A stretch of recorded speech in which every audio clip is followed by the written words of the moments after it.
Radio Indranee FM 92.4 megahertz.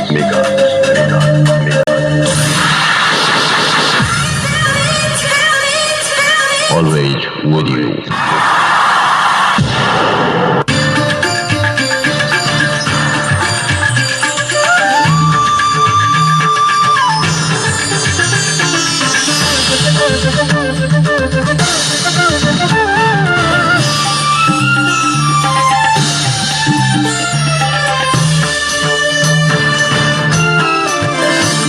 दाङको बङ्गलाचुली गाउँपालिकाले चालू आर्थिक वर्षका लागि छनौट भएका योजना नागरिकको प्रत्यक्ष श्रमको माध्यमबाट सम्पन्न गर्ने रोजगारीसँगै उत्पादनमा जोड्ने प्रयास। दाङमा यो वर्ष विपदबाट 48 जनाको मृत्यु, लुम्बिनी प्रदेशभर 170 जनाको ज्यान गयो। विपद जोखिम न्यूनीकरण गर्न 273 वटा रणनीतिक क्रियाकलापहरू तय। नेकपा कर्णाली प्रदेश विवाद नेपाल समूहसँग सहमति पश्चात अविश्वास प्रस्ताव अलपत्र। सचेतकमा कुर्मराज शाही नियुक्त। जग्गा सम्बन्धी कारोबारमा हुने गरेको आर्थिक चलखेल रोक्न जग्गाको किता काट खुलाउने निर्णय गरेको भूमि व्यवस्था सहकारी तथा गरिबी निवारण मन्त्री अरियालको प्रश्नोक्ति। बंगलादेशमा बलात्कारमा संलग्नलाई मृत्यु दण्डसम्मको सजाय हुन सक्ने प्रावधान राखियो। सन् 1921 बनेको बीसीजी खोपले कोरोनाबाट ज्यान बचाउन सक्छ वा सक्दैन भन्ने थाहा पाउन बेलायतका वैज्ञानिकहरूद्वारा परीक्षण सुरु। र युएईमा जारी 13औं संस्करणको इन्डियन प्रिमियर लिग T20 क्रिकेटमा आज सनराइजर्स हैदराबाद र चेन्नई सुपर किङ्स बीच प्रतिस्पर्धा हुँदै।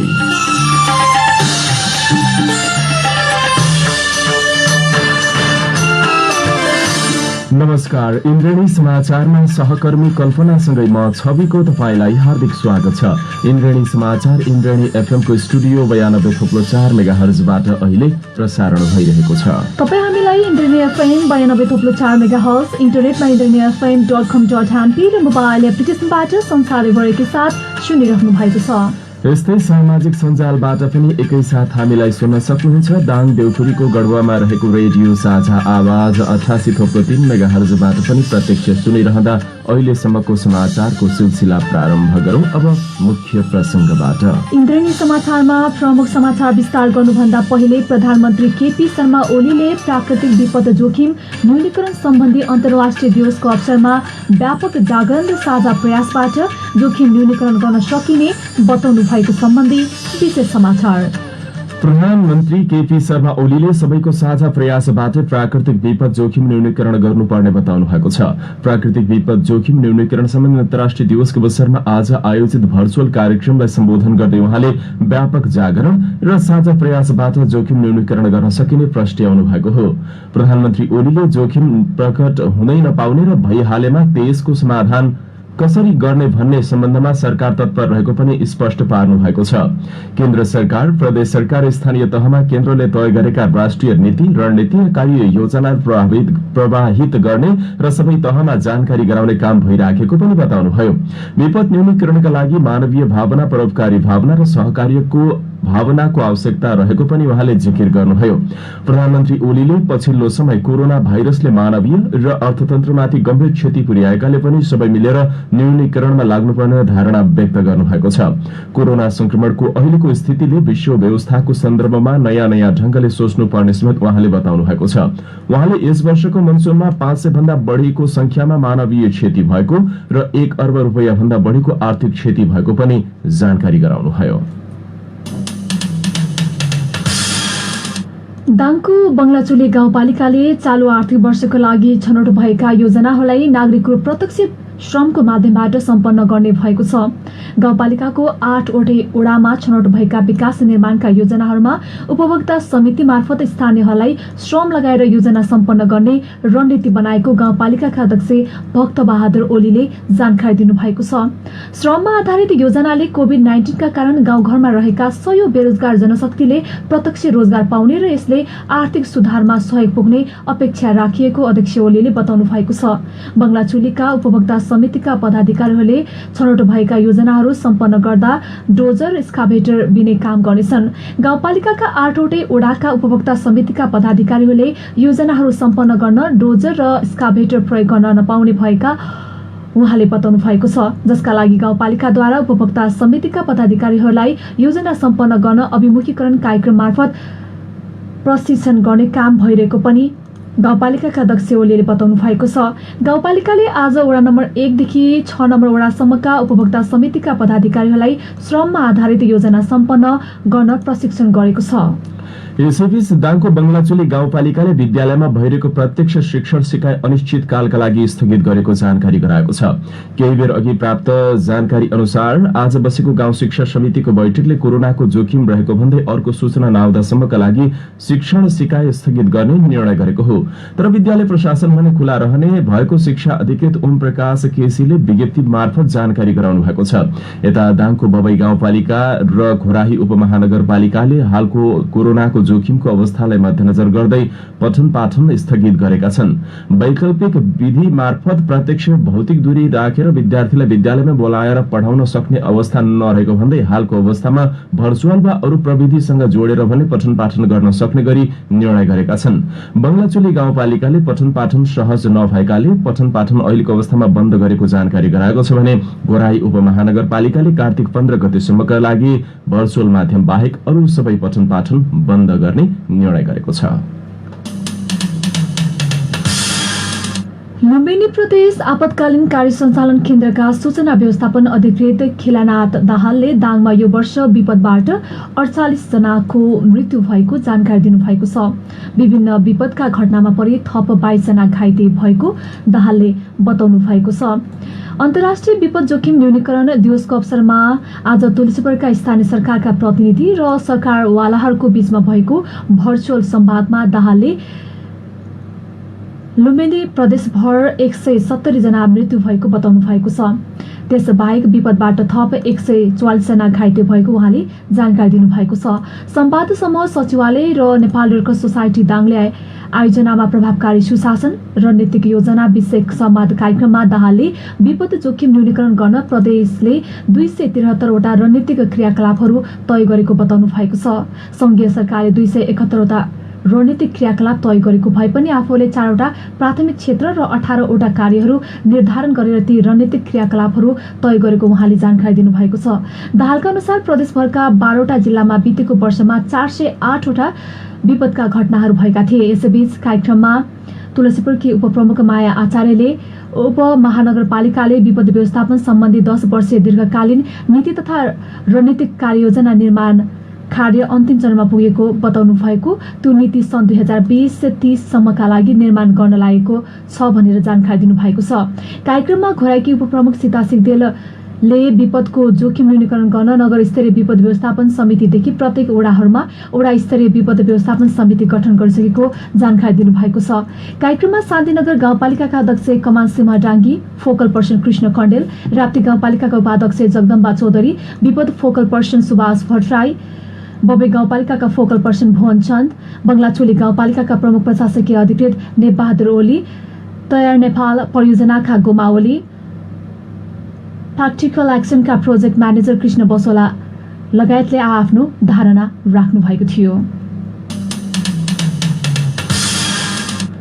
नेपाल समूहका सांसदहरू पछि हटेपछि कर्णाली प्रदेशका मुख्यमन्त्री एवं नेकपा संसदीय दलका नेता महेन्द्र बहादुर शाही विरुद्ध दर्ता भएको अविश्वासको प्रस्ताव अहिले अलपत्र परेको छ।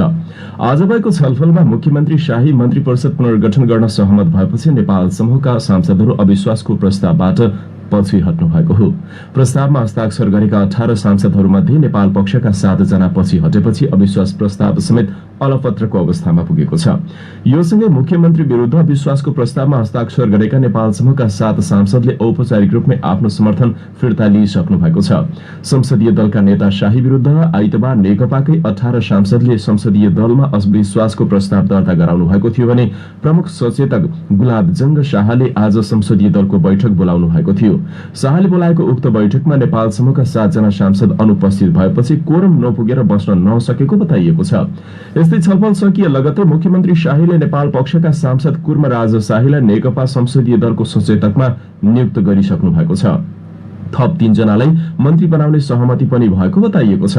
हाल कर्णाली प्रदेश मन्त्री परिषदमा माधव नेपाल पक्षका प्रकाश ज्वाला मात्रै हुनुहुन्छ भने ओली पक्षका दल रावल र नन्द बुढा रहनु भएको छ। यसै गरी पूर्व माओवादी खेमाबाट मुख्यमन्त्री शाही सहित नरेश भण्डारी विमला केसी रहनु भएको छ। ओली पक्षका भौतिक पूर्वाधार तथा विकास मन्त्री खड्ग बहादुर खत्री बैंकिङ कसुरमा पक्राउ परेपछि बर्खास्त हुनुभएको थियो। यसैबीच प्रधानमन्त्री केपी शर्मा ओली र नेकपा अध्यक्ष पुष्पकमल दाहाल बीचको छलफल आज सकिएको छ। छलफलमा ठोस रूपमा कुनै सहमति नभए पनि कर्णाली प्रदेश संसदीय दलका दुवै पक्षलाई बोलाएर छलफल गर्ने निष्कर्ष निकालेको बताइएको छ। अब बिहीबार प्रदेश इन्चार्ज जनार्दन शर्मा, सह इन्चार्ज यामलाल कडेल, अध्यक्ष गोरख बोगटी, सचिव माया प्रसाद शर्मा, मुख्यमन्त्री महेन्द्र बहादुर शाही लगायत असन्तुष्ट पक्षहरूसँग छलफल गरेर निचोड निकाल्ने समझदारी भएको बताइएको छ। भूमि व्यवस्था, सहकारी तथा गरिबी निवारण मन्त्री पद्मा अर्यालले जग्गा सम्बन्धी कारोबारमा हुने गरेको आर्थिक चलखेल रोक्न जग्गाको किट्टा काट खुलाउने निर्णय गरेको बताउनु भएको छ। ऐन कार्यान्वयनमा नआउँदा जग्गा कारोबारमा आर्थिक चलखेल हुने क्रम बढेकाले त्यसलाई रोक्न किट्टा काट खुला गरिएको उहाँले बताउनु भएको छ।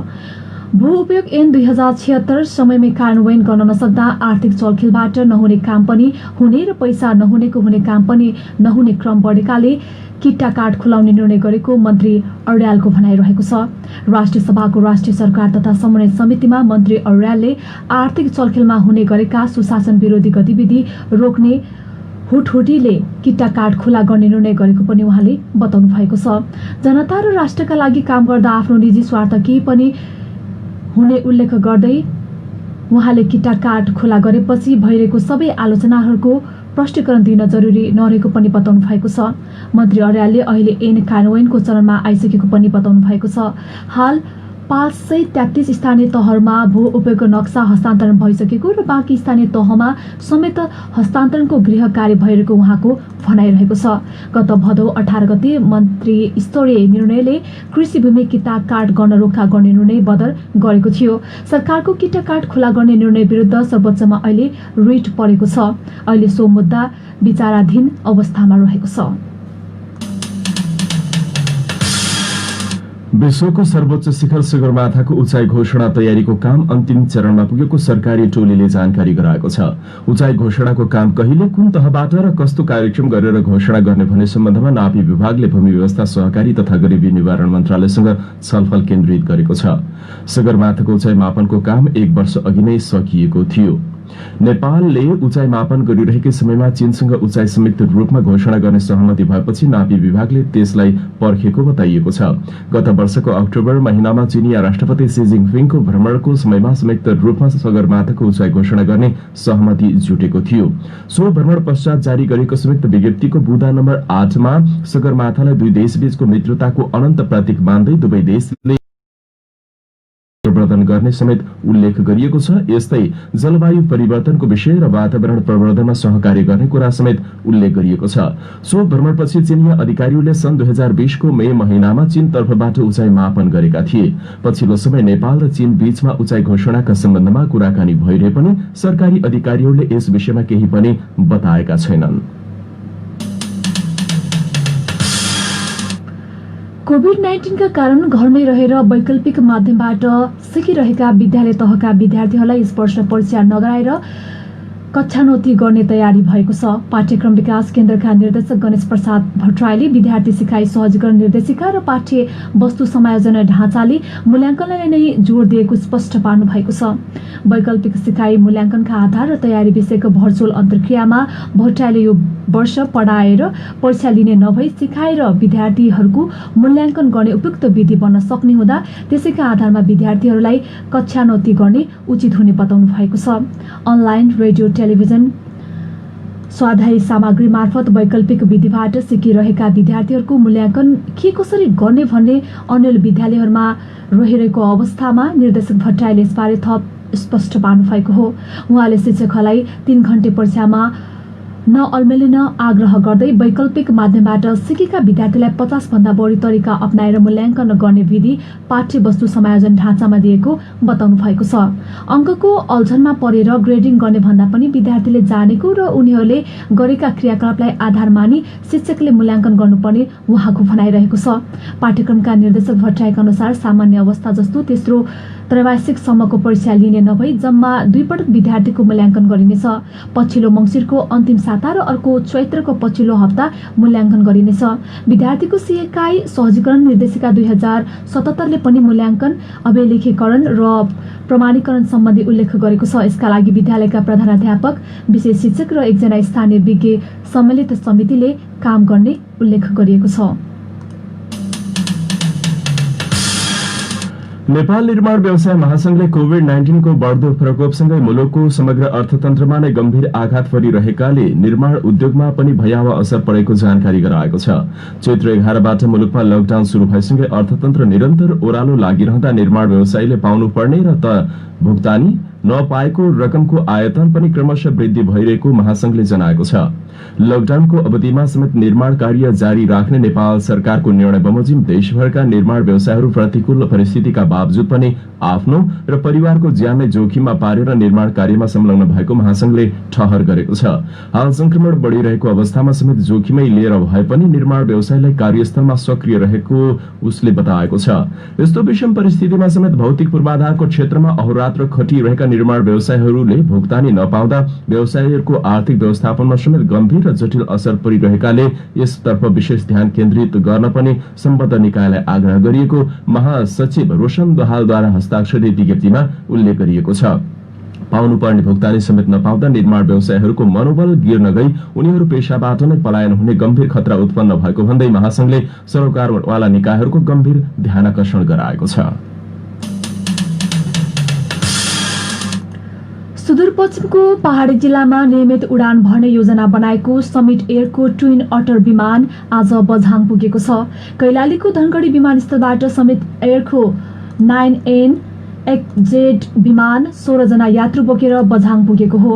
बझाङबाट पनि 16 जना यात्रु बोकेर उक्त विमान धनगढी फर्केको छ। 2035 सालमा धुले धान मार्गमा हवाई उडान सुरु भएको बझाङ विमानस्थल 2066 सालदेखि पूर्ण रूपमा बन्द रहेको थियो। द्वन्द्वकालमा समेत नियमित उडान भइरहेको विमानस्थलमा शान्ति स्थापना भएसँगै यात्रुहरूको संख्या घटेको कारण देखाउँदै नेपाल वायु सेवा निगमले उडान बन्द गरेको थियो। पछिल्लो समय पर्यटन तथा नागरिक उड्डयन मन्त्रालयले धावन मार्ग कालोपत्रे गरेपछि संस्कृति, पर्यटन तथा नागरिक उड्डयन मन्त्री योगेश भट्टराई नेतृत्वको टोलीले असोज 16 गते विमानस्थलको निरीक्षण र परीक्षण उडान गरेको थियो। परीक्षण उडान सफल भएपछि आज नियमित उडान सुरु भएको हो। बझाङको पहिलो उडान पूरा गरेर विमान बाजुरा जाने तयारीमा रहेको समिट एयरका धनगढी प्रमुख सरोज उप्रेतीले जानकारी दिनुभएको छ। बझाङमा सातामा 2 दिन मंगलबार र शुक्रबार उडान भर्ने समिट एयरको तयारी रहेको छ।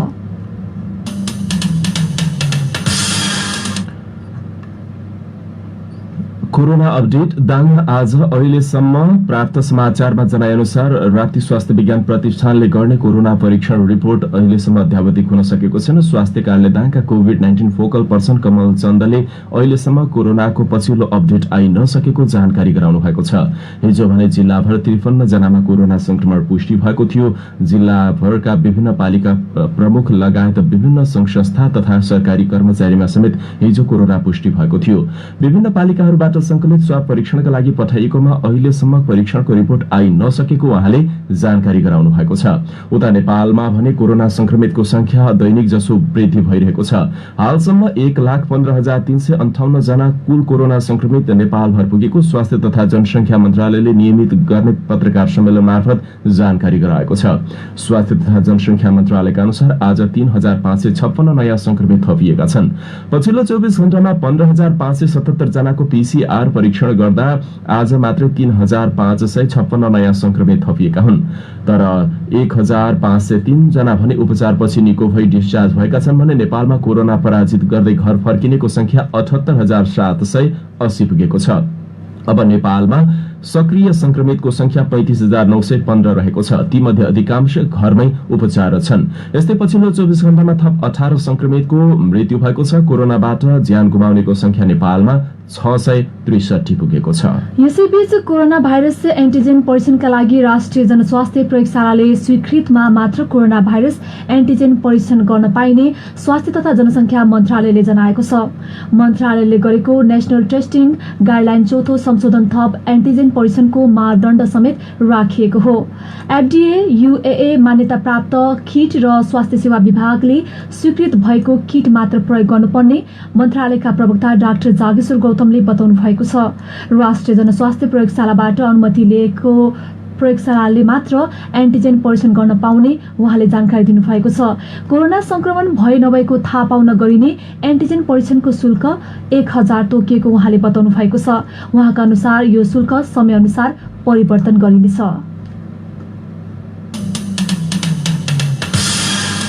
आज मंगल ग्रह पृथ्वीबाट सबैभन्दा ठूलो देखिने भएको छ।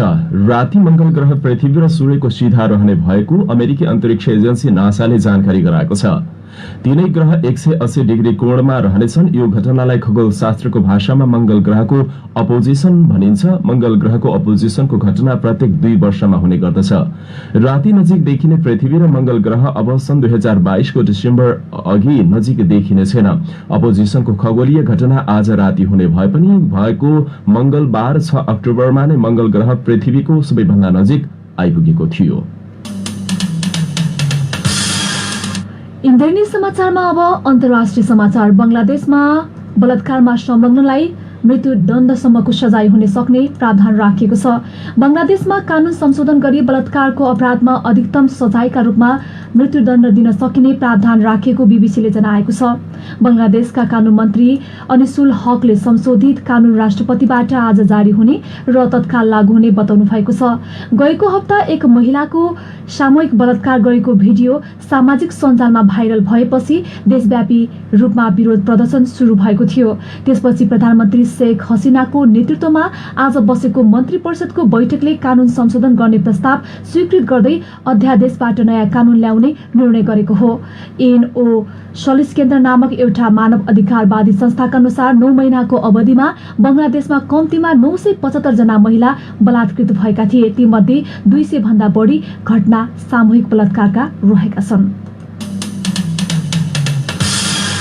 बेलायतका वैज्ञानिकहरूले अहिले सन् 1921 मा बनेको बीसीजी खोपको परीक्षण प्रक्रिया शुरू गरेका छन्। कोभिडबाट ज्यान बचाउन सक्छ वा सक्दैन भन्ने पत्ता लगाउन उनीहरूले सो अध्ययन प्रक्रिया अघि बढाएका हुन्। यो खोप त्यस समय टीबी रोगका लागि निर्माण गरिएको थियो, तर यसले अन्य संक्रमणबाट पनि जोगाउन सक्ने केही प्रमाण भेटिएका छन्।